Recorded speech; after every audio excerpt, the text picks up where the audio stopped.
Hello and welcome to the Noctua YouTube channel. In this video, we will guide you through the installation process step by step using the NL-LC1 36 as an example. The procedure is nearly identical for the NL-LC1 42 and NL-LC1 24 models. We are covering a lot of ground in this video, from radiator mounting positions, fan mounting considerations, pump speed settings, all the way to the installation of socket mounting parts. You can use the video chapters to jump straight to the sections you are most interested in. The NL-LC1 series consists of premium-grade, maintenance-free, closed-loop liquid coolers, all backed by our 6-year manufacturer's warranty. Should you run into any questions that are not covered in this video, please check the FAQs on our website. If you don't find your answer there, don't hesitate to contact our support team via the email support@noctua.at. Before getting into the installation, let's examine the scope of delivery for this 360mm all-in-one liquid cooler. When you first open the box, you will be greeted by the metallic faceplate that will go onto the top of the pump noise absorber. The cooler as such, including the pump noise absorber, comes fully assembled and ready to be used. The three NF-A12X25 G2 fans that are included with this unit come in a separate box rather than pre-installed, so that you have more flexibility regarding radiator mounting positions and fan configurations. In contrast to the NL-LC1 36 and 42 models, the NL-LC1 24 comes with only two fans. The fans come with pre-installed anti-vibration gaskets and feature a slight speed offset. This helps prevent beat frequencies, which is that annoying periodic humming caused when multiple fans run at nearly the same RPM. If you're interested in the topic, please follow the link in the video description, which will explain the science behind this phenomenon. The fastening bracket and spring-loaded screws are already attached to the pump block.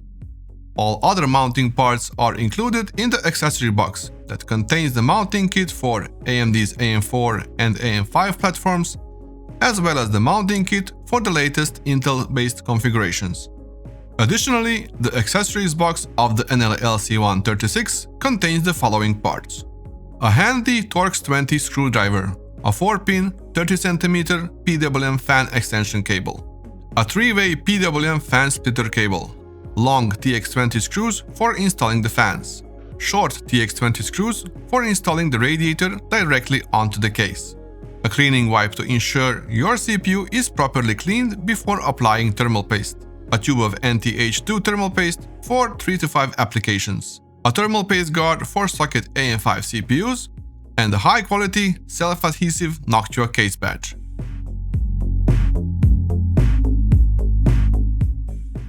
Before moving on with the actual installation of the cooler, you should consider and pick your preferred radiator position. Many modern PC cases allow liquid coolers to be installed in more than one location.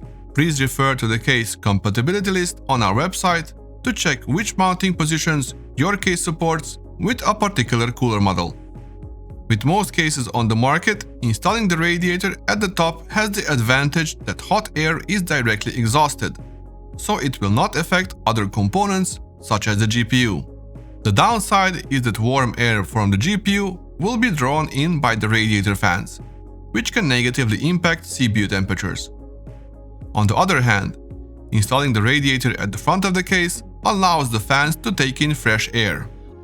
This ensures the lowest possible CPU temperatures, but it pumps the heat generated by the CPU into the case, which can slightly elevate the temperature of the GPU and other components.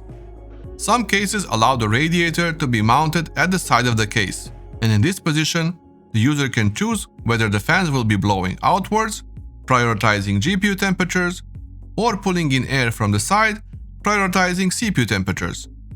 In either case, we recommend installing the fans pushing air through the radiator rather than pulling, for optimal performance-to-noise efficiency. A top radiator configuration should always be combined with front intake fans and a rear exhaust, and we recommend orienting the tube connectors towards the front of the case so that they stay clear of the rear exhaust fan. A front or side positioned radiator with an intake fan configuration should be combined with exhaust fans at the top and rear of the case, to expel warm air. Additional bottom intake fans can also be helpful if it's supported by the case. The tube connectors of the radiator should be oriented towards the bottom of the case if possible, but they can also be oriented towards the top as long as the highest point of the radiator is positioned higher than the pump. While some cases also support installing radiators at the bottom, this should be strictly avoided with closed-loop coolers like our NL-LC1, as this configuration can lead to the pump running dry. As mentioned before, the fans that are included with the NL-LC1 series liquid coolers are slightly offset in speed to ensure optimal acoustics. For 360 and 420 mm models, place the fan labeled PPB, which runs slightly faster, in the middle, and the two fans labeled PPA, which run slightly slower, on the outer positions. For the 240 mm model, the placement of the PPA and PPB fans does not matter. We generally do not recommend using push-pull setups, especially on relatively thin radiators like those of the NL-LC1 coolers, because the performance and noise efficiency tends to be worse than with single-side push configurations. If you still want to boost raw cooling performance by adding more fans, we recommend an ABA configuration on the push side and a BAB configuration on the pull side for 360 and 420 mm models, and an AB push and a BA pull setup for 240 mm models. For a top-mounted radiator, we will start by placing the radiator on a flat surface so that the tubes are on your right-hand side. Make sure that the pump block is out of the way and it doesn't accidentally hit and damage the radiator fins. We can first prepare all the fans by removing the protective paper inlay from the inside of the fan frames. Next, position your fans on top of the radiator in a push configuration. If you're unsure about the airflow direction of the fans, you can identify it by the arrows on the side of the fan frame, or simply by ensuring the anti-vibration gaskets face the radiator. For easier cable management, orient the fans so that the cables point towards you. Use the long Torx head screws to secure the fans to the radiator by going in a cross pattern, aiming for the opposite screw. Gently tighten all the screws until they stop, and don't apply any more force once they are snug against the fan. Do not use excessive force, and if you can check, use no more than 0.3 Nm of force and go in a cross pattern. When you're done installing the fans on the radiator, you're ready to mount the cooler in the case. Make sure that the top cover of the case is removed and you have an unobstructed access to the mounting rails. As mentioned, the tubes should be facing the front of the case. While holding the radiator and fan assembly with one hand, thread two of the short Torx screws into opposite ends. When the radiator is loosely secured, you can slide it back and forth to find the desired position before installing the rest of the screws. We recommend installing all of the screws, as this reduces the risk of unwanted vibrations between loose components. Many modern cases, like the Asetek Fox Pro and its Noctua edition variant, have removable top mounting rails. Features like this make it easier to install liquid coolers. You can attach the mounting rail to the radiator assembly outside of the case and then simply slide the rail back in.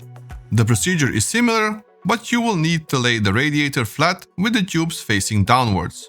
You can achieve this by hanging the tubes and the pump off the side of a table, or by using the packaging in which the NL-LC1 came in to support the radiator and fan assembly. From there, the screw tightening process is the same. Before we move on with the rest of the installation, let's talk about the option of mounting the radiator in the front of the case, which will provide the best possible temperatures for the CPU. When the radiator is placed vertically, it's preferred that the tube connections to the radiator are at the bottom. But if this is not possible due to tubing length, or you have a strong visual preference of having the tubes at the top, make sure that the placement of the pump is lower than the tube connections on the radiator. For this installation procedure, you can borrow two of the short screws and secure the radiator to the front mounting rails at its opposite corners at the desired height. Now mount the PPB model fan onto the middle position of the radiator. Once the middle fan is secured, remove the supportive short screws and continue with the installation of the two remaining fans. Same as with a top installed radiator, many modern cases like the Asetek Flux Pro and its Noctua variant have removable front mounting rails. To utilize this feature, you will need to lay the radiator on a flat and elevated surface with the tubes facing downwards.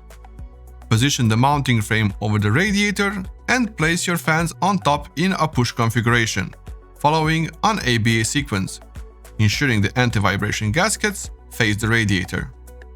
If the top of the mounting rail is on your right-hand side, then orient the fans so that the cables are pointing towards you. This way, they will end up on the side of the motherboard tray. The same rules will apply to the screws in this scenario as well. Do not use excessive force, and if you can check, use no more than 0.3 Nm of force and go in a cross pattern. With most modern cases that support side-mounted radiators, the side mount procedure is identical or very similar to a front mount, so we will not cover that in this video. Prior to moving forward with the installation, now is a good time to select the desired pump speed profile.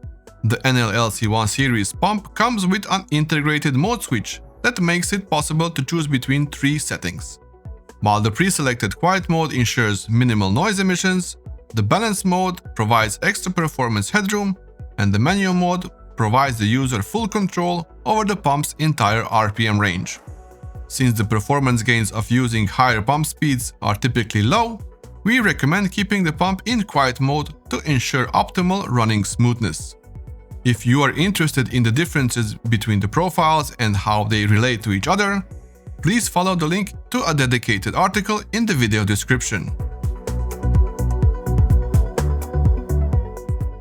With the radiator secured inside the case, we can move on to the pump unit and the motherboard installation, and we will start with an AM5 socket platform.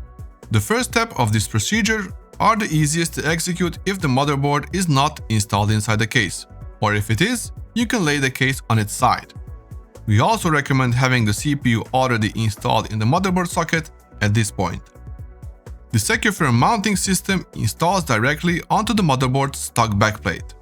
First, remove the stock CPU cooler retention pieces from the motherboard by unscrewing them from the backplate, assuming they haven't already been removed. Identify and place the gray plastic spacers onto the screw threads of the backplate. Then, fasten the mounting bars using the included 4 long screws. Make sure that the arrow markings point towards the CPU and gently tighten the screws until they stop. There is no need to apply excessive force. Please use the optional offset position marked with -7 on the mounting bars for AM5 CPUs, as this will shift the cooler towards the hotspot of the CPU and thereby enable additional performance benefits. Use the non-offset default position for AM4 CPUs and APUs, as well as AM5 APUs. Even if you're using a brand new CPU, it's not a bad idea to wipe the IHS with the included cleaning wipe to remove fingertip grease from handling the chip, but it's especially beneficial for cleaning off old thermal paste residue. It's not mandatory, but it's recommended to use the included thermal paste guard to keep the cutouts of your AM5 CPU nice and clean. Just place it over the CPU, make sure it's aligned properly, and apply 5 small dots of thermal paste.